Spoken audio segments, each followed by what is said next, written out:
ઓઢવમાં પોલીસથી બચવા માટે એક આરોપીએ ડ્રામા કર્યો હતો અને આ વાયરલ થયેલો વિડિયો અમદાવાદના ઓઢવમાં આવેલા શિવમ એપાર્ટમેન્ટનો છે। અભિષેક તિવારી નામનો આ શખ્સ કોઈ ગુનામાં વોન્ટેડ હતો, જેથી તેને પકડવા માટે ત્યાં પોલીસ પહોંચી હતી।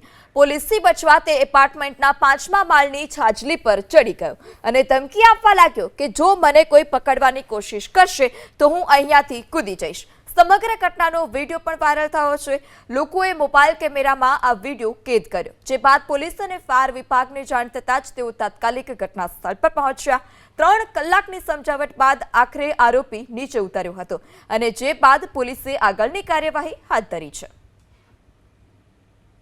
અમદાવાદના ઓઢવ વિસ્તારમાં આવેલા શિવમ આવાસ યોજનાના આ એક્સ બ્લોકની અંદર થોડા સમય પહેલાં એક આરોપી ગેલેરીમાં બેસી ગયો અને આત્મહત્યા કરવાની ચીમકી આપવા લાગ્યો। પોલીસ જ્યારે તેને પકડવા આવી હતી ત્યારે આરોપીએ આ પ્રકારનું તરકટ રચ્યું હતું અને ધમકી આપી રહ્યો હતો। જો કે ફાયર બ્રિગેડની ટીમ પણ ઘટના સ્થળે પહોંચી, સાથે જ પોલીસની ટીમો પણ ઘટના સ્થળે પહોંચી હતી। આરોપીને અત્યારે ઉતારી લેવાયો છે અને તેની સામે કાયદેસરની કાર્યવાહી હાથ ધરવામાં આવી છે।